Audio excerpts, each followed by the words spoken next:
کیا آپ تصور کر سکتے ہیں کہ نماز پڑھنے کے شوق میں کسی کو سزائے موت سنا دی گئی ہو؟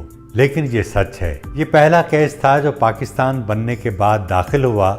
محمود خان ہمدم کراچی میں سٹی سروے ڈپارٹمنٹ میں ملازم تھا۔ پاکستان آزاد ہوا تو 3 دن بعد عید تھی۔ کراچی کی مرکزی عیدگاہ میں نماز عید کے لیے احکامات جاری ہو گئے۔ اسسٹنٹ ڈپٹی کلکٹر نے چھوٹے سرکاری ملازمین کو حکم دیا کہ پہلی اور دوسری صف میں وہ بیٹھ جائیں تاکہ جیسے ہی جناح صاحب اور وزیر اعظم لیاقت علی خان عیدگاہ پہنچیں تو وہ فوری طور پر اٹھ کر ان کو جگا دیں۔ محمود خان عید کے دن نماز فجر ادا کر کے گھر سے نکلا، مرکزی عیدگاہ پہنچا اور جا کر امام صاحب کے پیچھے والی صف میں بیٹھ گیا۔ وہ علامہ اقبال کا عاشق تھا، اسلامی مساوات کا پیروکار تھا۔ اس نے بیٹھے بیٹھے اسی وقت سوچا کہ وہ آج جناح صاحب کے ساتھ نماز عید ادا کرے گا، کیونکہ جب محمود کے ساتھ اس کا غلام ایاز ایک صف میں کھڑا ہو سکتا ہے تو میں کیوں نہیں؟ میں بھی ایک نئے آزاد ملک کا ایک آزاد شہری ہوں۔ نماز کا وقت 6:45 بجے کا تھا۔ 7:15 بجے مختار کار نے محمود خان سے پوچھا کیا صورتحال ہے؟ اس نے کہا سب ٹھیک ہے، قائد اعظم پہنچیں تو ساتھ نماز عید ادا کرتے ہیں۔ مختار کار کو اس کی بات پر تھوڑا شک گزرا۔ مختار کار نے اسسٹنٹ ڈپٹی کلکٹر اور اسسٹنٹ ڈپٹی کلکٹر نے ڈپٹی کلکٹر کو یہ بات پہنچائی۔ ڈپٹی کلکٹر نے یہ بات سنی تو آپے سے نکل گیا۔ گورنر جنرل اور وزیر اعظم کی آمد میں 5 منٹ باقی تھے۔ ڈپٹی کلکٹر نے چیخ کر حکم دیا کہ اسے اٹھاؤ اور وہاں پھینک آؤ جہاں سے یہ شام تک واپس نہ آ سکے۔ پولیس والے یہ حکم سن کر اس پر ٹوٹ پڑے۔ عیدگاہ میں ہلچل مچ گئی۔ محمود خان پر اتنا تشدد ہوا کہ وہ بے ہوش ہو گیا۔ اسے کتا گاڑی میں ڈال کر منگو پیر کے پہاڑوں میں پھینک دیا گیا۔ محمود خان کو اس وقت ہوش آیا جب ایک چرواہے نے اس کی آنکھوں پر پانی مارا۔ اس چرواہے نے اس سے حال پوچھنے کی کوشش کی تو ہمدم نے اسے کہا یہ بات تمہاری سمجھ میں نہیں آئے گی۔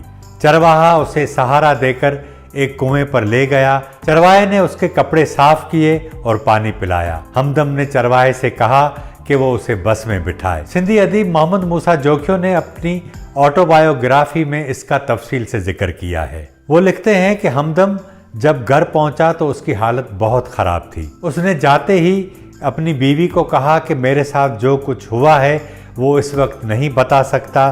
اس نے اپنے ایک پڑوسی کو بلایا اور کہا کہ وہ اس کی بیوی کو ریلوے اسٹیشن لے جائے اور حیدرآباد کی ٹرین میں بٹھا دے۔ ہمدم نے بیوی سے کہا کہ وہ حیدرآباد پہنچ کر اس کے ایک عزیز کے پاس ٹھہرے اور صبح ماتلی چلی جائے۔ بیوی جیسے ہی ریلوے اسٹیشن روانہ ہوئی تو کچھ دیر بعد پولیس نے اس کے گھر پر چھاپا مارا اور اسے گرفتار کر لیا۔ ہمدم پر ملک سے غداری کا مقدمہ داخل کر دیا گیا۔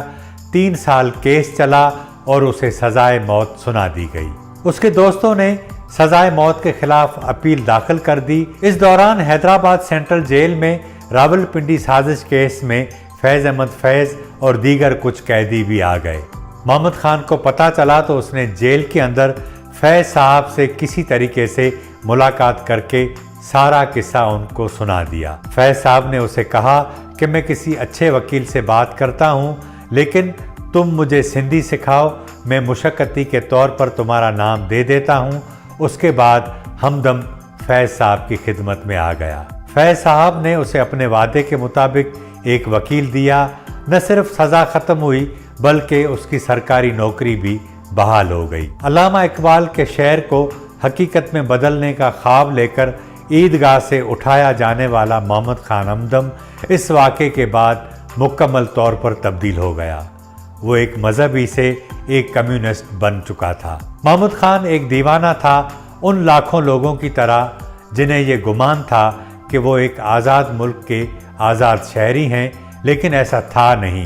جناح صاحب کے ساتھ نماز پڑھنے کی خواہش اسے سزائے موت تک لے گئی اور فیض صاحب اسے سزائے موت سے نکال کر باہر لے آئے۔